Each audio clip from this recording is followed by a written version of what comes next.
আসসালামু আলাইকুম শিক্ষার্থীরা, আশা করি সবাই ভালো আছো।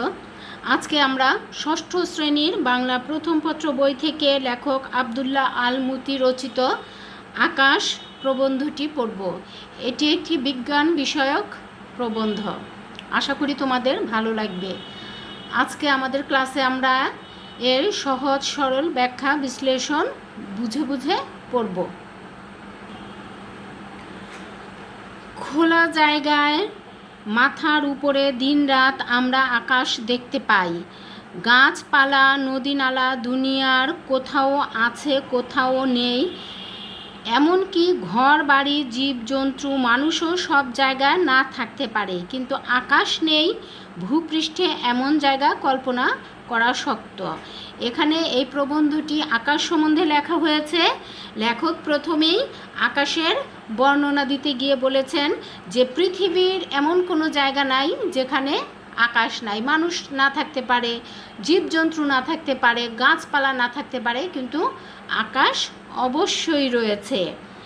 দিনের বেলা সোনার থালার মতো সূর্য তার কিরণ ছড়ায় চারপাশে। বলছে দিনের বেলা যে সূর্য আলো আমরা পাই, সে সূর্যের আলোর কথা বলা হয়েছে। কিরণ অর্থ সূর্যের আলো, কিরণ অর্থ আলো, আর সূর্যের কিরণ হচ্ছে সূর্যের আলো। এমনি সময়ে সচরাচর আকাশ নীল। বলছে সূর্যের আলো ছাড়া, সূর্য আছে চারদিকে একটা গনগনে আলো আছে দিনের বেলা, আকাশ কিন্তু আকাশের সাধারণ রং হচ্ছে নীল। কখনো সাদা বা কালো মেঘে ঢেকে যায় আকাশ। বলছে কখনো সাদা মেঘ অথবা কখনো সাদাও কিন্তু মেঘ হয়, কালো মেঘেও অনেক সময় আকাশ ঢেকে অন্ধকার হয়ে যায়। ভোরে বা সন্ধ্যায় আকাশের কোনো কোনো অংশে নামে রঙের বন্যা।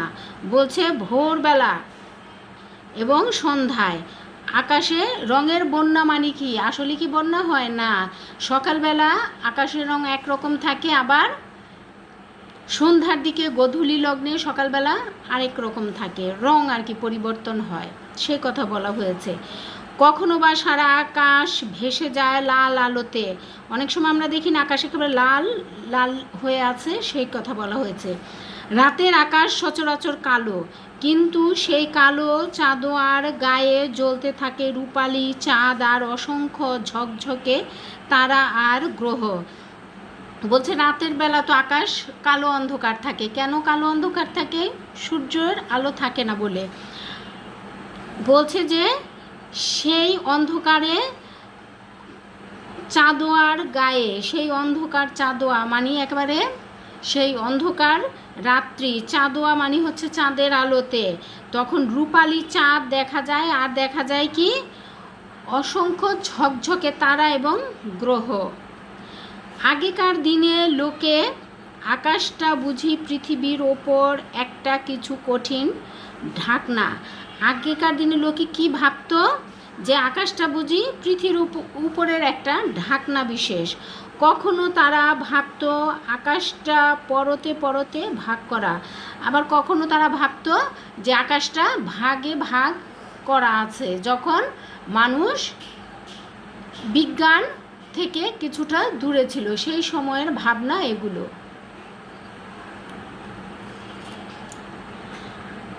আজ আমরা জানি আকাশের নীল চাঁদোয়াটা সত্যি সত্যি কঠিন কোনো জিনিসের তৈরি নয়। বলছে এখন আমরা বিজ্ঞান উন্নত হওয়ায় আজকে আমরা জানি অনেক কিছু, যে আকাশের নীল যে চাঁদোয়া মানে যে চাদরের মতন একটা পর্দা নীল, সেটা সত্যি সত্যি কোনো কঠিন জিনিস নয়। আসলে এ নিতান্তই গ্যাস ভর্তি ফাঁকা জায়গা। বলছে আসলে এই যে চাদরের মতো আকাশে বিছিয়ে থাকে নীল রঙের চাঁদোয়া, সেটাকে বলা হচ্ছে কি, এখন বিজ্ঞান কি বলে সেটাকে? গ্যাস ভর্তি ফাঁকা জায়গা। হর হামেশা আমরা যে আকাশ দেখি তা আসলে পৃথিবীর বায়ুমণ্ডলের ঢাকনা। বলছে আমরা সবসময় যে আকাশের নিচে বাস করছি সেটা পৃথিবীর বায়ুমণ্ডলের ঢাকনা, বায়ুমণ্ডল বাতাসের। সেই বায়ুমণ্ডলে রয়েছে nitrogen, oxygen, carbon die oxide, এমনি গোটা কুড়ি বর্ণহীন গ্যাসের মিশেল। বলছে এই বায়ুমণ্ডলে কি কি গ্যাস রয়েছে? অনেক গ্যাসই রয়েছে। এখানে লেখক কয়েকটা গ্যাসের কথা বলেছে, nitrogen, oxygen, carbon die oxide, এমনি গোটা কুড়ি মানে প্রায় 20টার মতো বর্ণহীন গ্যাস একসাথে মিশে আছে। আর আছে পানির বাষ্প আর ধুলোর কণা। বলছে এই নানা রকম গ্যাসের সাথে আছে পানির বাষ্প এবং ধুলোর কণা। পানির বাষ্প কোনগুলো? আমরা ভাত রান্না করি, যখন ভাত যখন বুদবুদ আকার ধারণ করে, ভাত যখন বলক হয়, বুদবুদ ছাড়ে, তখন এক ধরনের ওই যে গ্যাসের মতো বের হয়ে উপরে উঠে যায় না, সেটা হচ্ছে পানির বাষ্প। আর ধুলোকণা তো আমরা বুঝি, ঢাকা শহরে ধুলোর অভাব নাই। আকাশ যদি বর্ণহীন গ্যাসের মিশেল, তবে তার নীল দেখায় কেন? বলছে বর্ণহীন গ্যাস, অনেকগুলো বর্ণহীন গ্যাস যদি হয় আকাশ, তবে তা নীল কেন হয়? মাঝে মাঝে সাদা আর লাল রঙের খেলাই বা দেখি কি করে। বলছে মাঝে মাঝে সাদা আবার লাল হয়, সেটাই বা কিভাবে হয়? আসলে সাদা মেঘে রয়েছে জলীয় বাষ্প জমে তৈরি অতি ছোট ছোট অসংখ্য পানির কণা। বলছে সাদা মেঘে রয়েছে জলীয় বাষ্প জমে, ওই যে পানি, গরম পানি, তারপর ভাত, ডাল, তরকারি, এগুলো রান্নার সময় যে বাষ্প উপরের দিকে ওঠে, সেগুলো আস্তে আস্তে আকাশে যে জমে, এই যে সাদা জলীয় বাষ্প জমে, এবং সেখানে থাকে ছোট ছোট পানির অসংখ্য পানির কণা। কখনো মেঘে এসব কণার গায়ে বাষ্প জমার ফলে ভারী হয়ে বড় পানির কণা তৈরি হয়।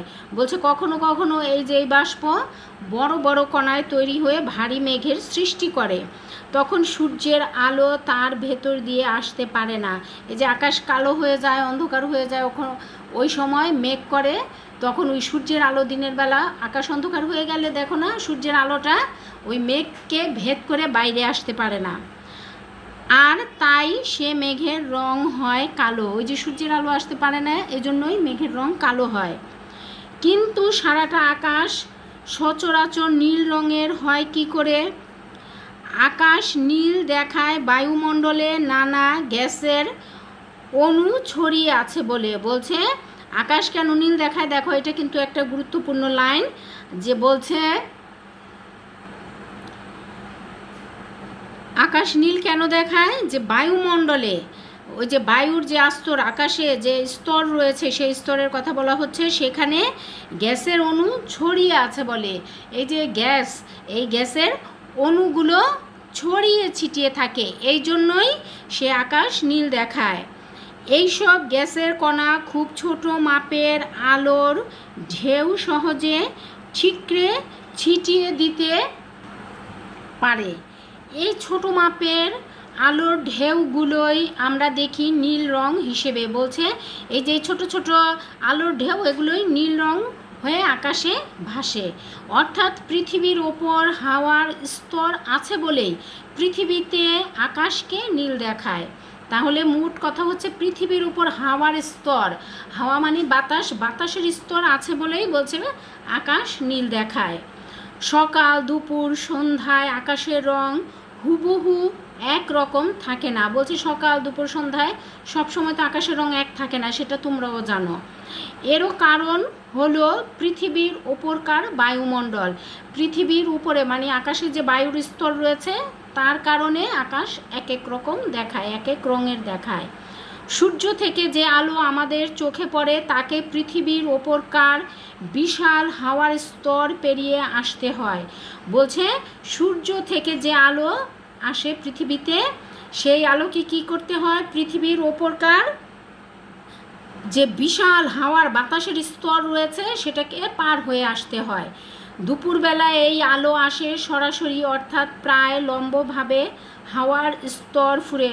বলছে দুপুরবেলা একেবারে লম্বভাবে সূর্যের আলোটা লম্বভাবে পড়ে না, সেই সময়ে ওই আলোটাও লম্বভাবে আসে হাওয়ার স্তর মানে বাতাসের স্তরটাকে ভেদ করে, ফুঁড়ে মানে ভেদ করে। কিন্তু সকালে বা সন্ধ্যায় এই আলো আসে তেরসাভাবে হাওয়ার স্তর পেরিয়ে। বলছে সকাল বা সন্ধ্যায় তেরসাভাবে আসে এই আলোটা। তাতে আলোকে হাওয়ার কণা ডিঙাতে হয় দুপুরের তুলনায় অনেক বেশি।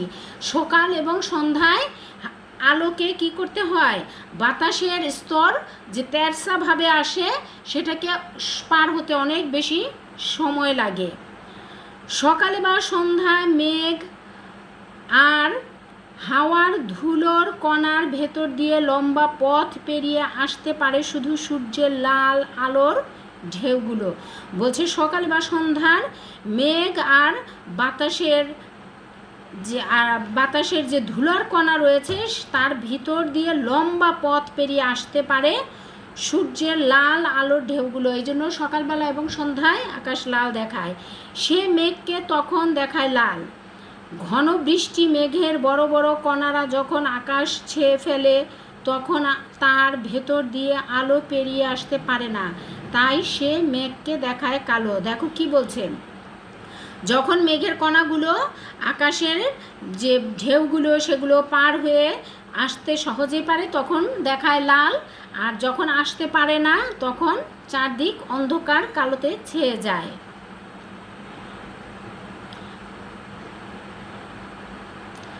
আগের দিনে আমাদের ওপরকার আকাশ নিয়ে বিজ্ঞানীরা পরীক্ষা নিরীক্ষা করতেন শূন্যে বেলুন পাঠিয়ে বা যন্ত্রপাতি শুদ্ধ রকেট পাঠিয়ে।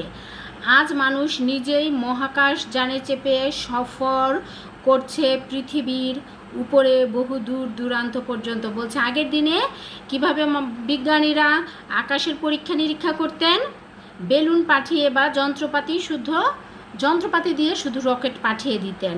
আর এখনকার দিনে মানুষ কি করছে, পার্থক্যটা হচ্ছে মহাকাশ যানে চেপে মানুষ নিজেই কিন্তু আকাশে উড়ে যাচ্ছে। পৃথিবী ছড়িয়ে যেতে পেরেছে চাঁদে, পৃথিবী তো দেখেছেই, ভ্রমণ করেছেই, পৃথিবী ছাড়িয়ে আবার এখন চাঁদেও যাচ্ছে। পৃথিবীর ওপর 150-200 মাইল বা তারও অনেক বেশি উপর দিয়ে ঘুরছে অসংখ্য মহাকাশযান।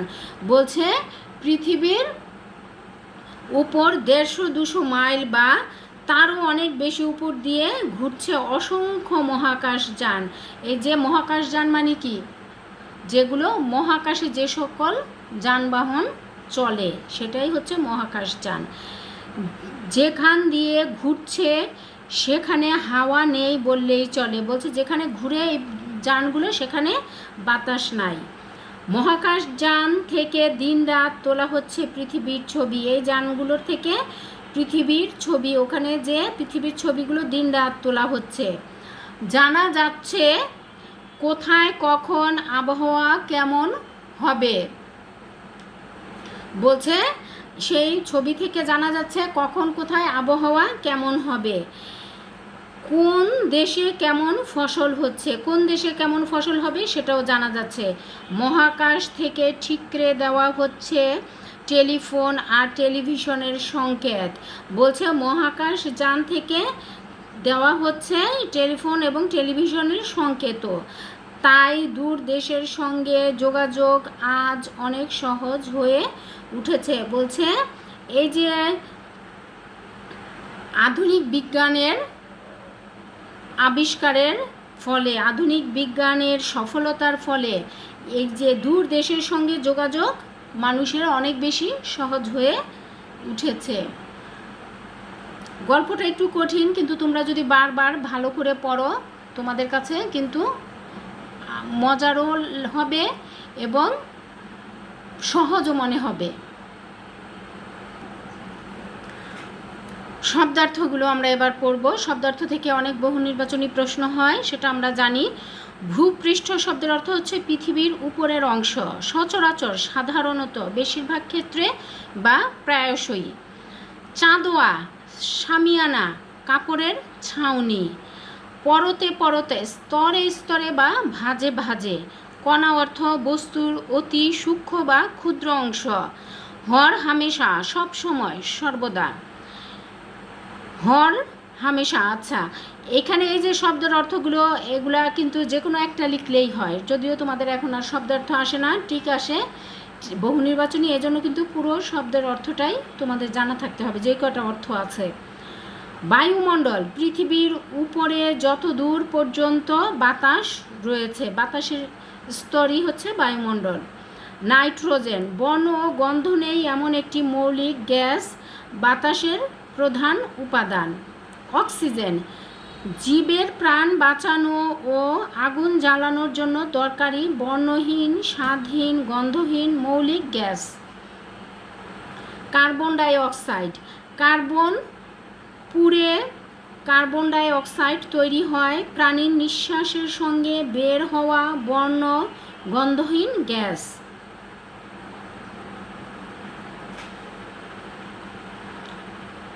মিশেল, বিভিন্ন বস্তুর মিলন বা মিশ্রণ, আর কি অনেকগুলো জিনিস একসাথে মিলানো, সেটাকে মিশেল বলা হয়। জলীয় বাষ্প, পানির বায়বীয় অবস্থা। ঠিকরে, ছিটকে বা ছড়িয়ে, সূর্যের আলো যেমন ঠিকরে পড়ে সেটা। হুবহু, অবিকল, একেবারে একই রকম। স্তর, একের পর আর এক এমনিভাবে সাজানো ধাপ। স্তর, একটা ধাপ সিঁড়ির আরেকটা ধাপ আরেকটা। লম্বভাবে, খাড়াভাবে, ফুঁড়ে, ভেদ করে, তেরসা, বাঁকা আর বা হেলানো। রকেট, গ্রহ উপগ্রহে যেতে পারে এমন মহাকাশযান। মহাকাশযান, মহাকাশে যাতায়াতের বাহন। সংকেত, ইঙ্গিত বা ইশারা। শেষ হলো শব্দার্থ। এবার আমরা পাঠ পরিচিতি এবং লেখক পরিচিতিটা পড়ব। পাঠ পরিচিতি পড়া থাকলে প্রশ্নের উত্তর কমন না আসলে অনেক সময় কিন্তু উত্তর সঠিকভাবে লেখা যায়, কাজেই পাঠ পরিচিতির গুরুত্ব অনেক। পাঠ পরিচিতিটা হচ্ছে গল্প বা কবিতার মূল ভাব। এক সময় আকাশকে মনে করা হতো মানুষের মাথার উপরে বিশাল একটি ঢাকনা বলে। আসলে আকাশ কোনো ঢাকনা নয়, এ হচ্ছে বায়ুর স্তর। ওই গল্পটার মূল কথাই এখানে লেখা আছে। বাতাসে প্রায় 20টি বর্ণহীন গ্যাস মিশে আছে। কতগুলো? 20টি। বায়ুমণ্ডলে বিভিন্ন গ্যাসের অণু ছড়িয়ে আছে বলে আকাশ নীল দেখায়। এই যে বলছে বায়ুমণ্ডলে বিভিন্ন গ্যাসের অণু, ক্ষুদ্রতম অংশগুলো একসাথে মিশে আছে বলে এটা নীল দেখায়। সকাল বা সন্ধ্যায় মেঘ ও বাতাসের ধুলোকণার মধ্যে দীর্ঘ পথ অতিক্রম করতে পারে শুধু সূর্যের লাল আলো, তাই এ সময় মেঘ লাল দেখায়। ঘন বৃষ্টি ও মেঘের ছেয়ে ফেললে আকাশ দেখায় কালো। বৃষ্টি যখন ঘন হয় তখন কালো দেখায়। শূন্যে মহাকাশযান পাঠিয়ে বিজ্ঞানীরা নানা পরীক্ষা নিরীক্ষা চালাচ্ছেন। পৃথিবীর অন্তত কয়েকশো মাইল ওপর দিয়ে পাঠানো মহাকাশযান থেকে প্রেরিত অসংখ্য ফটো বা ভিডিও, ফটো মানে ছবি, তোলা ছবি বা ভিডিও থেকে মানুষ আবহাওয়ার খবর জানতে পারছে। এই যে আমরা আবহাওয়ার খবর জানি, বৃষ্টি হবে কবে, ঝড় হবে কবে, সেগুলো এই মহাকাশযান থেকে যে তোলা ছবি বা ভিডিও সেগুলো থেকে জানা যায়। একই কারণে টেলিফোন, মোবাইল ফোন ইত্যাদিতে সংকেত পাঠিয়ে যোগাযোগ ব্যবস্থাকে বিশ্বব্যাপী বিস্তৃত করা সম্ভব হয়েছে। বলছে এই একইভাবে এই যে আমরা টেলিভিশন, মোবাইল ফোন ইত্যাদি ব্যবহার করছি, এগুলোতেও সংকেত পাঠানো হচ্ছে এবং এর যোগাযোগ মাধ্যম সারা পৃথিবীতে ছড়িয়ে দেওয়া হয়েছে। এবার লেখক পরিচিতিটা পড়ব, যিনি আমাদের জন্য এই বিজ্ঞান ভিত্তিক প্রবন্ধটা লিখেছেন। শিশুদের জন্য বিজ্ঞান বিষয়ক সাহিত্য রচনা করে আবদুল্লাহ আল মুতি বিখ্যাত হয়ে আছেন। তিনি সিরাজগঞ্জ জেলার ফুলবাড়িতে 1930 খ্রিস্টাব্দে জন্মগ্রহণ করেন। কোথায় জন্মগ্রহণ করেন? সিরাজগঞ্জ জেলার ফুলবাড়িতে 1930 খ্রিস্টাব্দে। বিজ্ঞানের অনেক জটিল, রহস্যময়, অজানা দিককে তিনি আকর্ষণীয় ও সাবলীল ভাষায় তুলে ধরেছেন। ছোটদের জন্য তার লেখা বইগুলো হচ্ছে এসো বিজ্ঞানের রাজ্যে, অবাক পৃথিবী, আবিষ্কারের নেশায়, রহস্যের শেষ নেই, জানা অজানার দেশে, সাগরের রহস্যপুরী, আয় বৃষ্টি ঝেপে, ফুলের জন্য ভালোবাসা ইত্যাদি, এগুলো হচ্ছে ছোটদের জন্য বই।